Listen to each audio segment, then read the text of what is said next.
साथियों नमस्कार। आपका स्वागत है आपके अपने परिवार रामाचल गुरुकुल में। और सीटेट जनवरी 2024 में जो पेपर हुआ था मैथ का, उसी की श्रृंखला चल रही है। आज उसी की कड़ी में अगला क्वेश्चन। और यदि ये प्रश्न क्वेश्चन आप लोग ढंग से समझ लेते हैं तो सीटेट एग्जाम में आपको मैथ का पेपर, मैथ का पोर्शन सॉल्व करने में, हल करने में आप लोगों को बहुत बड़ी सहायता मिलेगी, क्योंकि इससे आप लोगों को एक अंदाज़ा लग जाएगा कि प्रश्न किस लेवल तक का आता है। तो आपका मोस्ट वेलकम है। आप सभी भाइयों का, बहनों का, साथियों का, मित्रों का, विद्यार्थियों का बहुत बहुत स्वागत है। पूरी तन्मयता के साथ इस क्लास को ज्वाइन कीजिए। और यदि वीडियो अच्छा लगे तो लाइक, शेयर, कमेंट, और यदि पहली बार आए हैं इस चैनल पर तो सर के लिए, भाई के लिए एक सब्सक्राइब अवश्य कर लीजिए। इसके लिए मैं पहले से ही आप सभी को धन्यवाद देता हूँ। इसके लिए बहुत बहुत धन्यवाद। शुरू करते हैं आज का क्वेश्चन। आप लोगों को स्क्रीन पर ये प्रश्न नंबर 12 दिख रहा है। हमने सिर्फ ऑप्शन लिखा है। आप लोग स्क्रीन पर प्रश्न को ध्यान से पढ़िए और समझिए। ऑप्शन में है कि पहले प्रश्न पढ़ देते हैं। निम्नलिखित कथनों में से कौन सा कथन सही है? पहला कथन क्या है? ये में यह है कि एक अभाज्य संख्या है, एक दोनों है, यानी एक अभाज्य संख्या है और एक भाज्य संख्या है और अभाज्य संख्या है, यानी एक दोनों है, भाज्य भी है और अभाज्य भी है। उसके बाद सी में क्या ऑप्शन में है कि एक ना तो अभाज्य है और ना ही भाज्य है। डी में क्या है? एक को कह रहा है ऑप्शन कि एक अभाज्य संख्या है। ठीक, तो पहले आप लोग जान लीजिए कि अभाज्य संख्या किसे कहते हैं। अभाज्य संख्या कैसे आप पहचानेंगे? अभाज्य संख्या को आप कैसे पहचानेंगे? इसका मेन फार्मूला है कि अभाज्य संख्या के केवल 2 गुणनखंड होते हैं। कितने होते हैं? 2 गुणनखंड। अभाज्य संख्या के केवल 2 गुणनखंड होते हैं। ठीक, जैसे अभाज्य संख्या 2 है, 3 है, 5 है, 7 है, फिर 11 है। अब इसका सिर्फ 2 ही गुणनखंड है, या तो 2 है या फिर इसका एक गुणनखंड 1 है। इस प्रकार 3 का भी 3 और 1, 5 का भी 5 और 1, 7 का भी 7 और 1। ये होती है अभाज्य संख्या पहचानने की ट्रिक या तरीका या नियम। तो जिसके 2 गुणनखंड हो उसे कहते हैं अभाज्य संख्या। अब देखते हैं भाज्य संख्या क्या है। अभाज्य तो आप लोग समझ गए। अब भाज्य क्या है? भाज्य संख्या देखिए क्या है। भाज्य संख्या के 2 से अधिक गुणनखंड होते हैं। कितने होते हैं? 2 से अधिक गुणनखंड। 2 से अधिक गुणनखंड, ये पहचान है। जैसे में क्या है? जैसे में है 4, 6, 8, 9। अब देखिए इसका गुणनखंड क्या होगा? पहले तो 1 होगा, इस 4 का एक गुणनखंड, फिर 2 होगा, फिर 4 होगा। मतलब 2 से अधिक गुणनखंड होगा। जिसका केवल 2 गुणनखंड हो वो होगी अभाज्य संख्या, और जिसके 2 से अधिक गुणनखंड हो वो होगी क्या? भाज्य संख्या। उसी प्रकार 6 है, 6 का भी होगा 1, 2 और फिर 3। इस तरह तो प्रश्न क्या है कि निम्नलिखित कथनों में से कौन सा कथन सही है? तो देखिए इसमें 1 को क्या बता रहा है? अभाज्य संख्या। अभाज्य संख्या में क्या है? देखिए 2 से एक में एक क्या नहीं है, मतलब ये ऑप्शन गलत हो गया। 1 को बता रहा है अभाज्य संख्या, तो एक अभाज्य संख्या नहीं है, क्योंकि सबसे पहली अभाज्य संख्या क्या है? सबसे पहली अभाज्य संख्या 2 है। इसलिए कैंसिल हो गया। एक कारक दोनों है, यानी भाज्य संख्या है और अभाज्य संख्या भी है, तो ना तो अभाज्य है और भाज्य, तो पहली संख्या भाज्य क्या है, 4 है। सबसे पहली भाज्य संख्या 4, इसलिए ये भी हो गया। फिर एक ना तो अभाज्य है और ना भाज्य, ये सही दिख रहा है, क्योंकि एक संख्या ना भाज्य है और ना अभाज्य है, ये भी गलत है। तो प्रश्न नंबर 12 का क्या सही है, सी सही है। एक ना तो अभाज्य संख्या है और ना भाज्य संख्या है। अब आप लोग ये समझ गए हैं कि अभाज्य संख्या क्या है, भाज्य संख्या क्या है, और उसके बाद एक तब क्या हो सकती है, एक तब क्या हो सकता है। इसको आप लोग कमेंट में जरूर बताइएगा कि एक यदि भाज्य नहीं है, यदि अभाज्य नहीं है, तो फिर क्या है। ठीक, अब देखते हैं अगला क्वेश्चन। अगला क्वेश्चन है, आपको प्रश्न नंबर 13 स्क्रीन पर दिख रहा है। ब्रिज के पास अपनी पसंद की जमीन घेरने के लिए 100 मीटर तार था। वह सबसे बड़ा जमीन का टुकड़ा लेना चाहता था। निम्नलिखित में से उसे किस माप का टुकड़ा लेना चाहिए ताकि उसकी जमीन का क्षेत्रफल अधिकतम हो। ऑप्शन ए में क्या है, 30 मीटर गुणे 220 मीटर, 30 मीटर गुणे 20 मीटर। बी में है 25 मीटर गुणे 25 मीटर। सी में है 5 मीटर गुणे 45 मीटर। और डी में है 15 मीटर और 35 मीटर। प्रश्न कह रहा है कि सबसे, ताकि उसकी ज़मीन का क्षेत्रफल अधिकतम हो, किस माप का ज़मीन ले वो ब्रिज कि उसका माप सबसे बड़ा हो। तो बाई ऑप्शन से चेक कर लीजिए, यानी ऑप्शन से चेक कर लीजिए। देखिए ये वाले में कितना होगा, 30 गुणे 20 यानी 3 दूना 6, 600 मीटर स्क्वायर होगा। ये बी वाले में होगा 25 गुणे 25, 625 मीटर स्क्वायर। सी वाले में होगा 5 पचे 25, 5 चौके 20, 2 22, 222 मीटर स्क्वायर। और डी वाले में होगा 15 पचे 75 और 15 दूना 15 तिया 45, 45 7 52।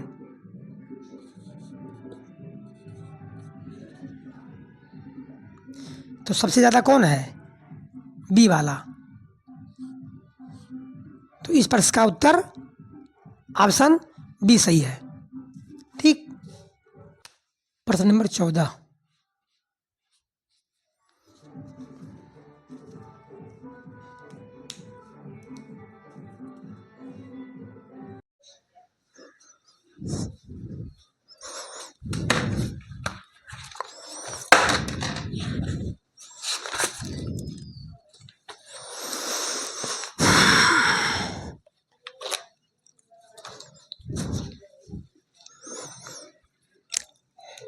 अगला क्वेश्चन, प्रश्न नंबर 14। प्रश्न नंबर 14 आपको स्क्रीन पर दिख रहा है।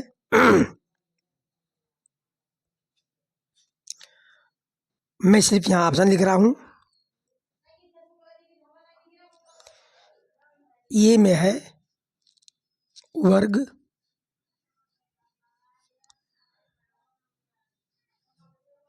बी में है पंचमुख, पंचभुज। बी में क्या है, पंचभुज। सी में है वृत्त।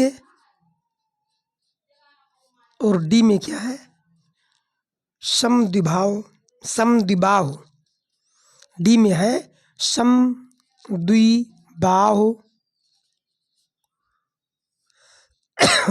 त्रिभुज। ठीक, प्रश्न है, एक डैश सदैव समबाहुभुज होता है। प्रश्न आपको स्क्रीन पर दिख रहा है। एक देश सदियों समबहुभुज होता है। समबहुभुज होता है।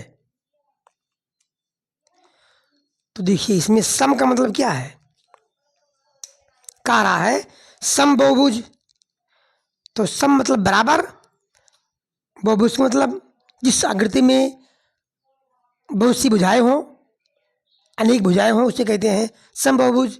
तो अगर हम वर्ग बनाएंगे, यहाँ देखिए ये वर्ग की भुजा क्या होती है, ये मान लीजिए वर्ग है, और वर्ग की भुजाएं सब क्या होती हैं, बराबर होती हैं।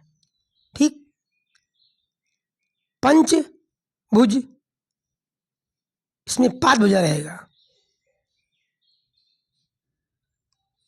ये हो गया पंचभुज, 1 2 3 4 5। तो इसमें जरूरी नहीं है कि सभी भुजाएं बराबर ही हो। सदियों बहुभुज होता है। सम वृत्त ये होता है। समद्विबाहु, समद्विबाहु मतलब सिर्फ केवल 2 भुजा बराबर हो, ये भुजा बराबर हो, ये बराबर ना हो। तो हमेशा के लिए होगा आपका वर्ग, ये हमेशा सदियों समबहुभुज होता है। क्या होता है, वर्ग। ठीक, अब देखते हैं अगला क्वेश्चन, प्रश्न नंबर 15। प्रश्न नंबर 15 आपको स्क्रीन पर दिख रहा है। मैं सिर्फ यहाँ ऑप्शन लिख रहा हूँ। ठीक, मैं सिर्फ ऑप्शन लिख रहा हूँ। 15 में क्या दिया है, 15 में ऑप्शन ये में दिया है 50 रुपये। बी में क्या है, बी में है 55 रुपये, कितना 55 रुपये। और सी में है, सी में दिया है 57 रुपये, कितना 57 रुपये। डी भी है, डी में है 42 रुपये। अब एक बार प्रश्न ध्यान से पढ़िए, आपको स्क्रीन पर दिख रहा है। पार्सल भेजने की दरें नीचे दी गई हैं। पार्सल का भार 50 ग्राम और उससे कम 15 रुपये। 50 ग्राम का भार, 50 ग्राम का पार्सल या उससे कम का यदि रहेगा तो उसकी कीमत क्या है, उसकी दर क्या है, 15 रुपये। पार्सल का भार प्रत्येक अतिरिक्त 50 ग्राम के लिए 7 रुपये। पहले का 50 ग्राम 15 रुपया, उसके बाद प्रत्येक 50 ग्राम के लिए कितना, 7 रुपया। मीना अपनी सहेली चारू को पार्सल भेजना चाहती है जो दिल्ली में है। पार्सल का भार 350 ग्राम है। पूरा पार्सल कितना है, 350 ग्राम। ठीक,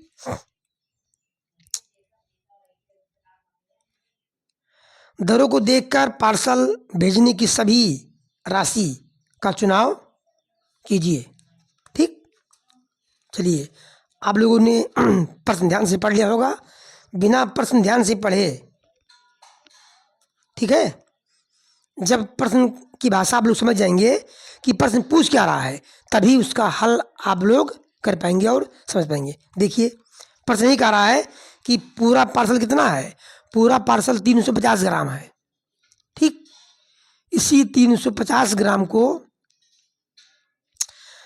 जो पहले का 50 ग्राम है, 50 ग्राम, इसकी कीमत कितनी है, इसकी कीमत है 15 रुपया।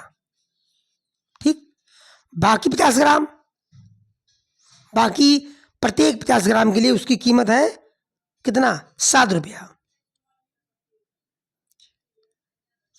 ठीक, तो देखिए ये 50 ग्राम के लिए 7 रुपया, एक और 50 ग्राम के लिए 7 रुपया, एक और 50 ग्राम के लिए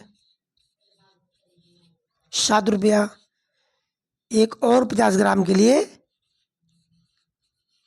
7 रुपया। ठीक, और देखिए, और एक 50 ग्राम के लिए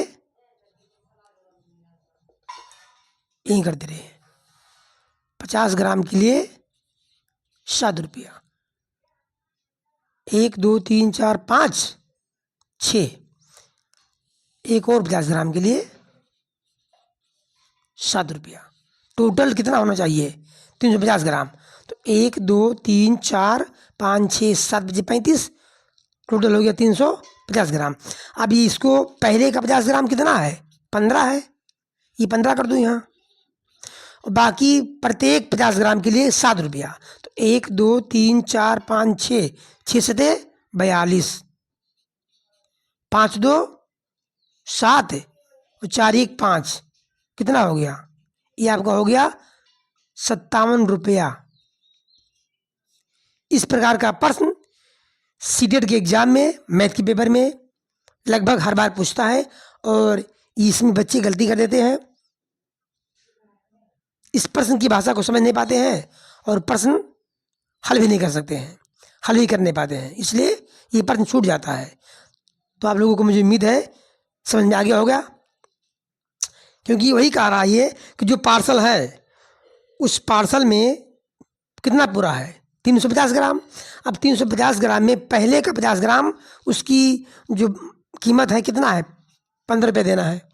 बाकी प्रत्येक 50 ग्राम के लिए 7 रुपये देना है। तो 1 2 3 4 5 6, बाकी बचा कितना? 6 पंचे 300 ग्राम, 7 बार होगा 50 ग्राम 50 ग्राम। ठीक, तो 15 ये और 42 ये जुड़ दीजिए, आपका उत्तर हो गया सी ऑप्शन इज करेक्ट। ठीक, मुझे उम्मीद है कि आप लोग इस प्रश्न को समझ गए होंगे। अब देखते हैं नेक्स्ट क्वेश्चन, प्रश्न नंबर 16। 16 में प्रश्न आप लोग देख रहे हैं, प्रश्न आपको स्क्रीन पर दिख रहा है। निम्नलिखित में से कौन सा या कौन से आरंभिक संख्या अवधारणा के बनने से संबंधित हैं? पहला ऑप्शन क्या दिया है?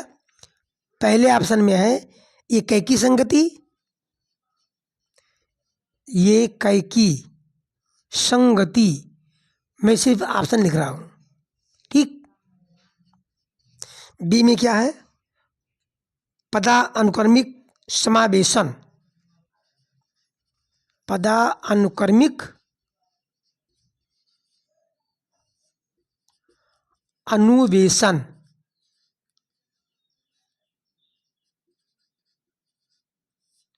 सी में है मूलभूत संख्या,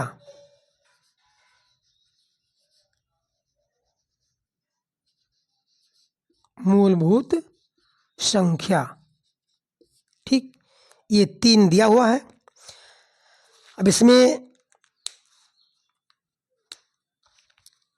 पहले में दिया है कि ये और बी, ई और बी, ये सही है। दूसरे में दिया है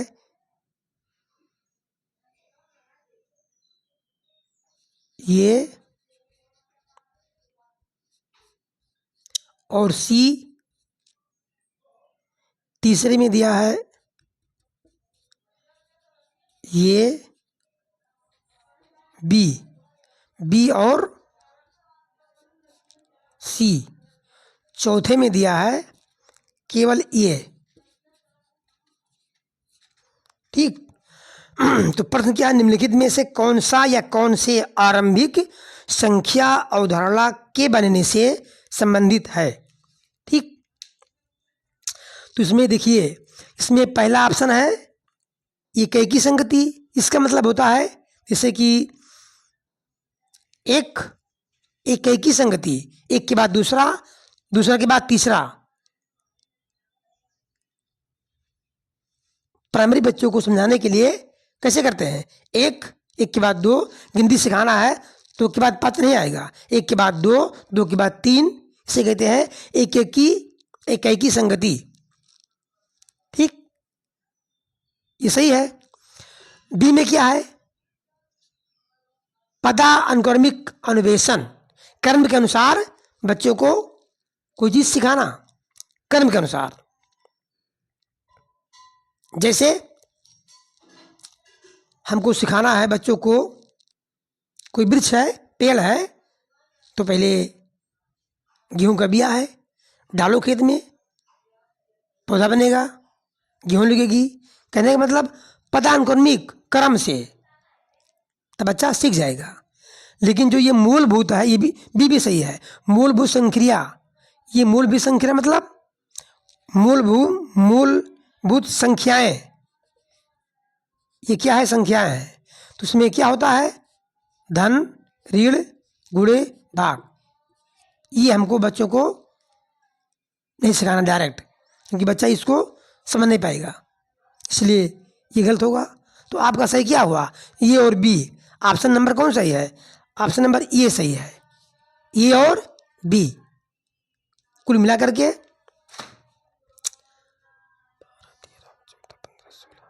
5 प्रश्न हमने आज आप लोगों को सॉल्व कराया। अब अगले वीडियो में जितने प्रश्न बचे हुए हैं उसको हम कवर करेंगे। आप लोग इन प्रश्नों को इतना प्रैक्टिस कर लीजिए ताकि एग्जाम में हंसते हंसते प्रश्न सॉल्व हो जाए कम समय में। इसके लिए अभ्यास बहुत जरूरी है। यदि ये वीडियो आप लोगों को अच्छा लगा हो तो दोस्तों में शेयर, लाइक, कमेंट, और यदि आप लोग पहली बार आए हैं चैनल पर तो चैनल को सब्सक्राइब अगर कर लीजिए। धन्यवाद। राधे राधे।